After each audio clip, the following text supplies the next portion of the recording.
ನಮಸ್ಕಾರ ಎಲ್ಲ ಆಧ್ಯಾತ್ಮ ಸಾಧಕರಿಗೂ ಹಾಗೂ ಸಾಧನಾಕಾಂಕ್ಷಿಗಳಿಗೂ. ಇವತ್ತು ನಾವು ಒಂದಿಷ್ಟು ಕುತೂಹಲಕರವಾದಂತಹ ವಿಷಯಗಳನ್ನ ತಿಳ್ಕೊಳ್ಳೋಣ.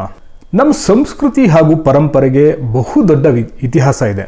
ವೇದ ಪುರಾಣಗಳ ಬೆಂಬಲವಿದೆ ಅನ್ನುವಂತಹ ವಿಷಯ ನಮಗೆಲ್ಲ ಗೊತ್ತೇ ಇದೆ.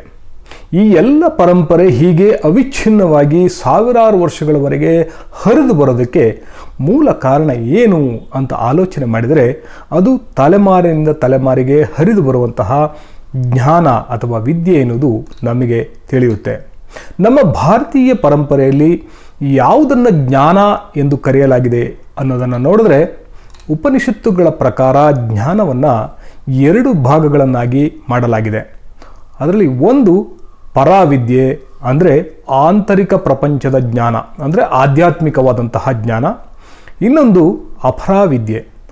ಅಪರಾವಿದ್ಯೆ ಅಂತ ಹೇಳಿದ್ರೆ ಬಾಹ್ಯ ಪ್ರಪಂಚದ ಜ್ಞಾನ, ಅಂದರೆ ಲೌಕಿಕವಾದಂತಹ ಜ್ಞಾನ. ಯಾವ ಜ್ಞಾನದಿಂದ ಪರಮಾತ್ಮನನ್ನು ತಿಳಿದುಕೊಳ್ಳೋದಕ್ಕೆ ಸಾಧ್ಯ ಆಗುತ್ತೋ, ಯಾವುದರಿಂದ ಕಾಣದ ಮತ್ತು ಅಜ್ಞಾತವಾದಂತಹ ಮತ್ತು ಶಾಶ್ವತವಾದಂತಹ ಸರ್ವವ್ಯಾಪಕವಾದ ಆತ್ಮನನ್ನು ತಿಳಿದುಕೊಳ್ಳೋದಕ್ಕೆ ಸಾಧ್ಯ ಆಗುತ್ತೋ ಅದಕ್ಕೆ ಪರಾವಿದ್ಯೆ ಅಥವಾ ಮೇಲ್ಮಟ್ಟದ ವಿದ್ಯೆ ಅಂತ ಹೇಳಲಾಗುತ್ತೆ. ಸಾ ವಿದ್ಯಾಯ ವಿಮುಕ್ತಯೇ ಅಂದರೆ ಯಾವುದು ಮುಕ್ತಿಯನ್ನು ಕೊಡುತ್ತದೆಯೋ ಅದು ವಿದ್ಯೆ ಅಂಥೇಳಿ ವಿದ್ಯೆಯ ಬಗ್ಗೆ ಒಂದು ವ್ಯಾಖ್ಯಾನ ಇದೆ. ಜನನ ಮರಣಗಳ ಚಕ್ರದಿಂದ ಮುಕ್ತಿ ದೊರೆಯುವುದು ಆತ್ಮಜ್ಞಾನದಿಂದ.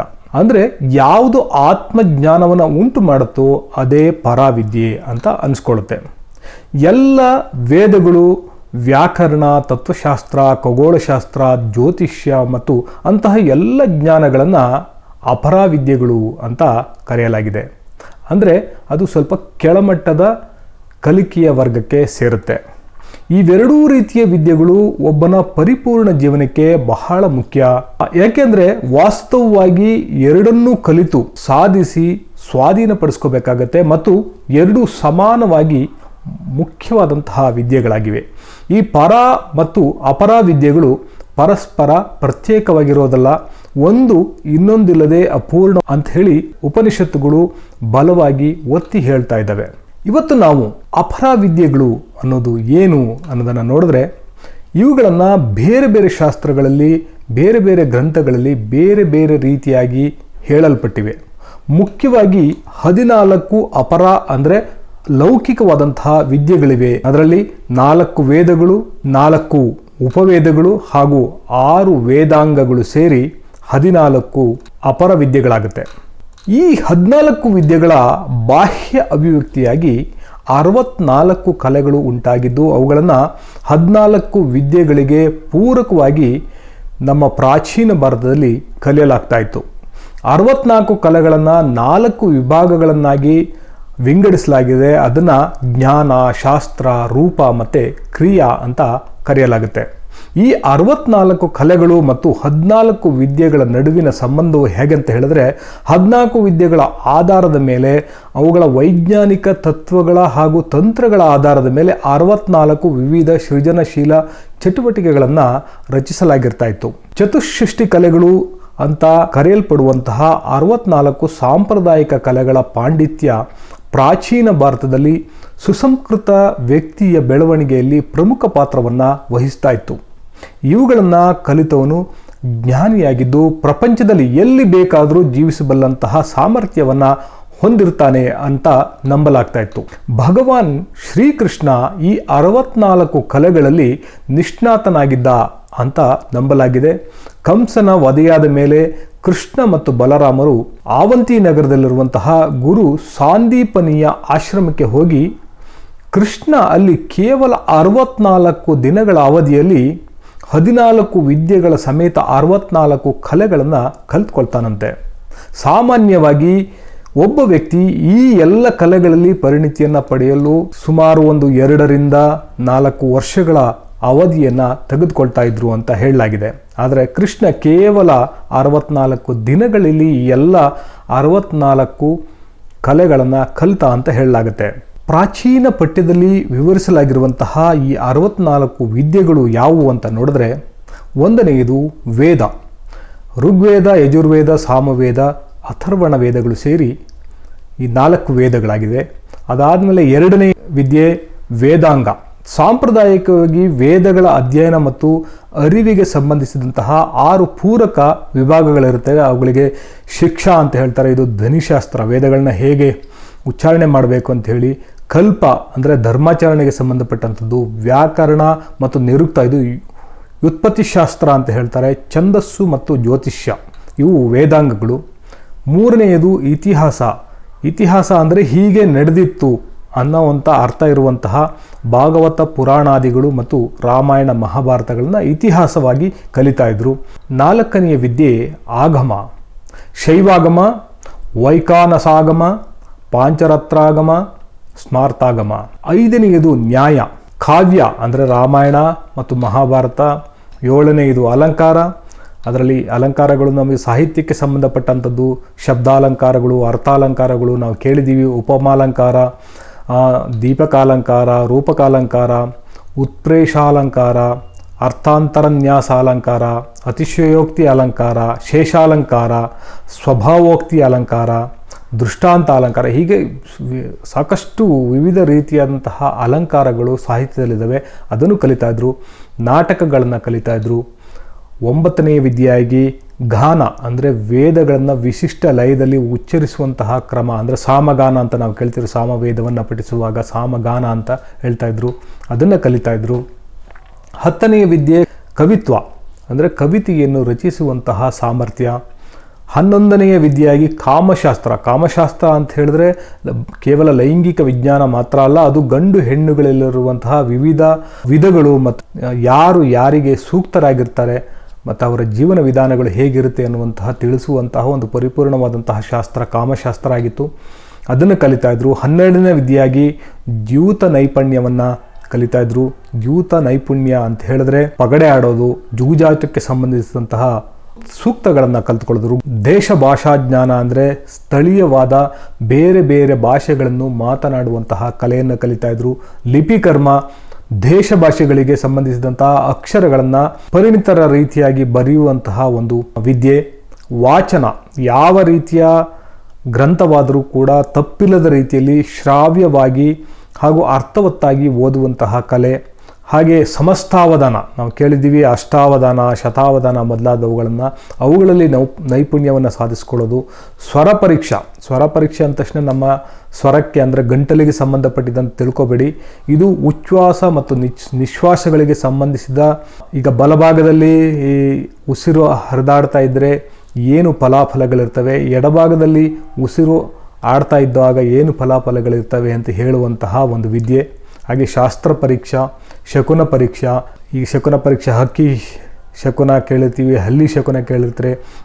ಯಾವ್ದಾದ್ರು ಮನುಷ್ಯರೊಬ್ಬರು ಎದುರುಗಡೆ ಬಂದರೆ ಅವತ್ತು ಆ ಕೆಲಸ ಆಗುತ್ತೋ ಇಲ್ವೋ ಅಂತ ಹೇಳುವಂತಹ ಬೇರೆ ಬೇರೆ ಶಕುನಗಳ ಬಗ್ಗೆ ಹೇಳುವಂತಹ ಒಂದು ವಿದ್ಯೆ. ಸಾಮುದ್ರಿಕಾ ಪರೀಕ್ಷೆಯನ್ನು ಕಲಿತಾ ಇದ್ರು.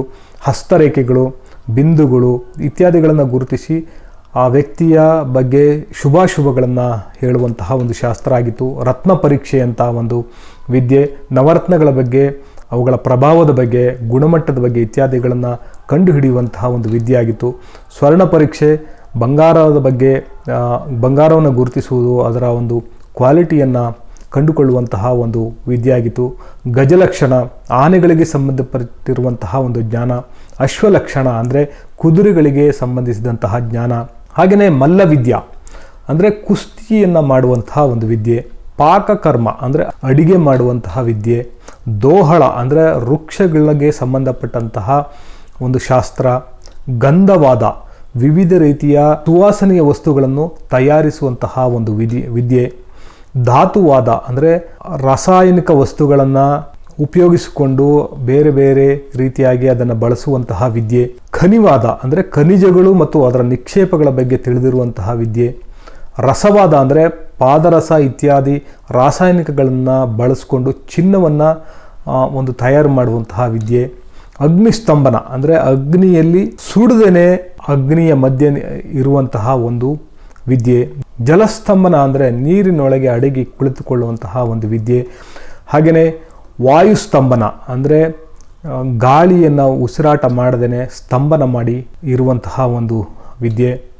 ಖಡ್ಗಸ್ತಂಭ ಅಂದರೆ ಶತ್ರುಗಳ ಖಡ್ಗಾದಿಗಳನ್ನು ಉಪಯೋಗಿಸಿದ ರೀತಿಯಲ್ಲಿ ಅದನ್ನು ನಿಲ್ಲಿಸುವಂತಹ ಒಂದು ವಿದ್ಯೆ.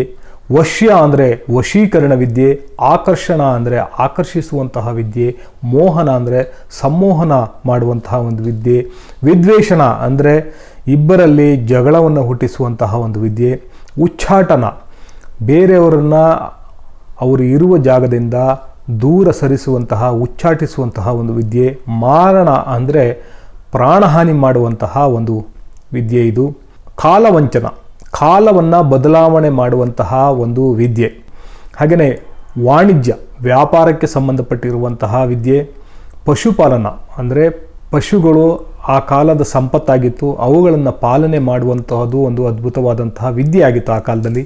ಕೃಷಿ ಅಂದರೆ ವ್ಯವಸಾಯ ಮಾಡುವಂಥದ್ದು, ಬೆಳೆ ಬೆಳೆಯುವಂತಹ ವಿದ್ಯೆ. ಆಸವ ಕರ್ಮ ಅಂದರೆ ಮದ್ಯವನ್ನು ಹೆಂಡವನ್ನು ತಯಾರು ಮಾಡುವಂತಹ ವಿದ್ಯೆ. ಲಾಪು ಕರ್ಮ ಅಂದರೆ ಪಶು ಪಕ್ಷಾದಿಗಳನ್ನು ಸ್ವಾಧೀನ ಮಾಡಿಕೊಳ್ಳುವಂತಹ ಒಂದು ವಿದ್ಯೆ. ಮೃಗಯ ಅಂದರೆ ಬೇಟೆ ಆಡುವಂತಹ ಒಂದು ನೈಪುಣ್ಯ. ರತಿ ಕೌಶಲ್ಯ ಅಂದರೆ ಶೃಂಗಾರ ಕ್ರೀಡೆಯಲ್ಲಿ ನೈಪುಣ್ಯತೆಯನ್ನು ಗಳಿಸುವಂತಹ ಒಂದು ವಿದ್ಯೆ. ಅದೃಶ್ಯಕರಣಿ ಅಂದರೆ ತಾನು ಮಾಯವಾಗುವಂತಹ ಒಂದು ವಿದ್ಯೆ. ಜ್ಯೂತಕರಣಿ ಅಂದರೆ ರಾಯಭಾರ ಕಾರ್ಯದಲ್ಲಿ ನೈಪುಣ್ಯತೆಯನ್ನು ಸಾಧಿಸುವಂತಹ ಒಂದು ವಿದ್ಯೆ. ಇನ್ನೊಂದು ಚಿತ್ರ ಲೋಹ ಪಾಷಾಣ ಮೃತ್ ಧಾರು ವೇಣು ಚರ್ಮ ಅಂಬರ ಕ್ರಿಯಾ ಅಂತ ಹೇಳಿದ್ರೆ ಚಿತ್ರಗಳನ್ನು ಬರೆಯೋದು, ಲೋಹದಿಂದ ಪಾತ್ರೆಗಳನ್ನು ತಯಾರು ಮಾಡೋದು, ಪಾಷಾಣ ಅಂದರೆ ಕಲ್ಲಿನಿಂದ ಕಲಾಕೃತಿಗಳನ್ನು ತಯಾರು ಮಾಡೋದು, ಮೃತ್ ಅಂದರೆ ಮಣ್ಣನ್ನು ಉಪಯೋಗಿಸಿಕೊಂಡು ವಸ್ತುಗಳನ್ನು ತಯಾರು ಮಾಡುವುದು, ದಾರು ಅಂದರೆ ಮರದಿಂದ ವಸ್ತುಗಳನ್ನು ತಯಾರು ಮಾಡೋದು, ವೇಣು ಅಂದರೆ ಬಿದರನ್ನು ಉಪಯೋಗಿಸಿಕೊಂಡು ವಸ್ತುಗಳನ್ನು ತಯಾರು ಮಾಡೋದು, ಚರ್ಮ ಅಂದರೆ ಚರ್ಮದಿಂದ ವಸ್ತುಗಳನ್ನು ತಯಾರು ಮಾಡೋದು, ಅಂಬರ ಅಂದರೆ ಬಟ್ಟೆಯನ್ನು ನೇಯ್ಗೆ ಮಾಡುವಂತಹ ಕಲೆ. ಇದೆಲ್ಲ ಸೇರಿ ಒಂದು ವಿದ್ಯೆ ಆಗಿತ್ತು. ಚೌರ್ಯ ಅಂದರೆ ಕಳ್ಳತನದಲ್ಲಿ ಒಂದು ನೈಪುಣ್ಯತೆಯನ್ನು ಸಾಧಿಸುವಂತಹ ಒಂದು ವಿದ್ಯೆ. ಔಷಧ ಸಿದ್ಧಿ ಅಂದರೆ ಮೂಲಿಕೆಗಳಿಂದ ಕಾರ್ಯವನ್ನು ಸಿದ್ಧಿ ಮಾಡಿಕೊಳ್ಳುವಂತಹ ಒಂದು ವಿದ್ಯೆ ಇದು. ಮಂತ್ರಸಿದ್ಧಿ ಅಂದರೆ ಮಂತ್ರಗಳಿಂದ ಕಾರ್ಯ ಸಾಧನೆ ಮಾಡಿಕೊಳ್ಳುವಂಥದ್ದು. ಸ್ವರವಂಚನ ಅಂದರೆ ಧ್ವನಿಯನ್ನು ಬದಲು ಮಾಡಿ ಬೇರೆಯವ್ರನ್ನ ಆಕರ್ಷಣೆ ಮಾಡುವಂತಹ ಒಂದು ವಿದ್ಯೆ. ದೃಷ್ಟಿವಂಚನ ಅಂದರೆ ನೋಟದಿಂದ ಒಬ್ಬರನ್ನ ಆಕರ್ಷಣೆ ಮಾಡುವಂತಹ ಒಂದು ವಿದ್ಯೆ. ಅಂಜನ ವಿದ್ಯೆ ಅಂದರೆ ಕಣ್ಣೆದುರಿಗೆ ನಿಮಗೆ ಇಲ್ಲದೆ ಇರೋದನ್ನು ಕಾಣುವಂತಹ ಒಂದು ವಿದ್ಯೆ. ಜಲಪ್ಲವನ ಅಂದರೆ ನೀರನ್ನು ಸರಿಯಾಗಿ ನಿರ್ವಹಣೆ ಮಾಡುವ ನಿಯಂತ್ರಿಸುವಂತಹ ಒಂದು ವಿದ್ಯೆ. ವಾಕ್ಸಿದ್ಧಿ ಅಂದರೆ ಮಾತಿನ ಸಿದ್ಧಿ, ಆಡಿದ ಮಾತು ನಿಜ ಆಗೋದು ಮತ್ತು ಯಾವುದೇ ವಿಷಯವನ್ನು ಕೇಳುಗರಿಗೆ ಮನದಟ್ಟಾಗುವ ರೀತಿಯಲ್ಲಿ ಅವರು ಒಪ್ಪುವ ರೀತಿಯಲ್ಲಿ ಮಾತಾಡೋದು. ಹಾಗೆ ಘಟಿಕಾ ಸಿದ್ಧಿ, ಪಾದುಕಾ ಸಿದ್ಧಿ. ಪಾದುಕಾ ಸಿದ್ಧಿ ಅಂದರೆ ಯೋಗಿಗಳು ತಾವು ಬಯಸಿದಾಗೆಲ್ಲ ಹೋಗುವಂತಹ ಸಂಚಾರ ಸಿದ್ಧಿಯನ್ನು ಸಿದ್ಧಿ ಮಾಡಿಕೊಂಡಿರ್ತಾರೆ, ಅದಕ್ಕೆ ಪಾದುಕಾ ಸಿದ್ಧಿ ಎನ್ನಲಾಗುತ್ತೆ. ಅಮೂಲ್ಯವಾದಂತಹ ಲೋಹಗಳಿಂದ ನಿರ್ಮಿತವಾದಂತಹ ಅವರ ಪಾದುಕೆಗಳು ಅವರಿಗೆ ನೀರನ್ನು ದಾಟೋದಕ್ಕೆ ಮತ್ತು ದೂರ ಪ್ರಯಾಣಕ್ಕೆ ಸಹಾಯ ಮಾಡುತ್ತೆ, ಆದ್ದರಿಂದ ಅದಕ್ಕೆ ಪಾದುಕಾ ಸಿದ್ಧಿ ಅಂತ ಹೇಳ್ತಾರೆ. ಹಾಗೆ ಇಂದ್ರಜಾಲ ಅಂದರೆ ಒಂದು ಪ್ರದರ್ಶನ ಕಲೆ. ಜಾದೂಗಾರರು ಬಹುತೇಕ ಇದೇ ವಿದ್ಯೆ ಮೇಲೆ ಅವಲಂಬಿತ ಆಗಿರ್ತಾರೆ. ಇಂದ್ರಜಾಲವು ಅನೇಕ ಒಳ ಪ್ರಕಾರಗಳನ್ನು ಹೊಂದಿದ್ದು ಶೂನ್ಯದಿಂದ ವಸ್ತುಗಳನ್ನು ಸೃಷ್ಟಿ ಮಾಡೋದು, ಗಾಳಿಯಲ್ಲಿ ಮಾನವನನ್ನು ತೇಲಾಡಿಸೋದು, ಅಸ್ತಿತ್ವದಲ್ಲಿ ಇದ್ದ ವಸ್ತುಗಳನ್ನು ಮಾಯ ಮಾಡೋದು, ಹಾಗೆ ಬೇರೆ ರೀತಿಯಾದಂತಹ ಜನಪ್ರಿಯವಾಗಿರುವಂತಹ ಯಕ್ಷಿಣಿ ವಿದ್ಯೆ, ಕಣ್ಕಟ್ಟು ವಿದ್ಯೆ, ಸಂಮೋಹನ, ವಶೀಕರಣ, ಮಾಟ ಮುಂತಾದ ವಿದ್ಯೆಗಳು ಇಂದ್ರಜಾಲದ ಒಳಗಡೆ ಬರುತ್ತೆ. ಹಾಗೆಯೇ ಮಹೇಂದ್ರ ಜಾಲ ಅನ್ನೋದು ಕೂಡ ಇಂದ್ರಜಾಲದ ರೀತಿಯಾದಂಥದ್ದೇ ಒಂದು ಪ್ರಕಾರ ಆಗಿದೆ. ಇವಿಷ್ಟು ನಾವು ಅಪರ ವಿದ್ಯೆಗಳ ಬಗ್ಗೆ ತಿಳ್ಕೋಬೇಕಾದಂತಹ ವಿಷಯಗಳು. ಮುಂದಿನ ಬಾರಿ ಪರವಿದ್ಯೆಗಳ ಬಗ್ಗೆ ಅಂದರೆ ಅಲೌಕಿಕವಾದಂತಹ ವಿದ್ಯೆಗಳು, ಆಧ್ಯಾತ್ಮಿಕವಾದ ವಿದ್ಯೆಗಳು ಯಾವುವು ಅನ್ನೋದ್ರ ಬಗ್ಗೆ ಕೂಲಂಕಷವಾಗಿ ನೋಡೋಣ. ನಿಮಗೆ ಈ ವಿಡಿಯೋ ಇಷ್ಟ ಆಗಿದ್ದರೆ ನೀವು ಲೈಕ್ ಮಾಡ್ಬೋದು. ನಿಮ್ಮ ಏನಾದರೂ ಅನುಮಾನಗಳಿದ್ದರೆ ಯಾವುದೇ ವಿಚಾರವಾಗಿ ನೀವು ಕಮೆಂಟ್ ಮೂಲಕ ನಮಗೆ ತಿಳಿಸ್ಬೋದು. ಹಾಗೆಯೇ ಈ ನಮ್ಮ ಚಾನಲ್ನ ಸಬ್ಸ್ಕ್ರೈಬ್ ಮಾಡಿಕೊಂಡ್ರೆ ನಿಮಗೆ ಮುಂದಿನ ವಿಡಿಯೋಗಳು ನಿರಂತರವಾಗಿ ದೊರೀತಾ ಇರುತ್ತೆ. ಇಷ್ಟು ವಿಷಯ ಇವತ್ತು ನಿಮ್ಮ ಜೊತೆಗೆ ಹಂಚ್ಕೋಬೇಕಾಗಿತ್ತು. ನಮಸ್ಕಾರ. ನಾನು ರವಿ, ರೇಖಿ ಮಾಸ್ಟರ್, ನ್ಯೂಮರಾಲಜಿಸ್ಟ್, ಹಿಪ್ನೋಥೆರಪಿಸ್ಟ್. ಧನ್ಯವಾದಗಳು.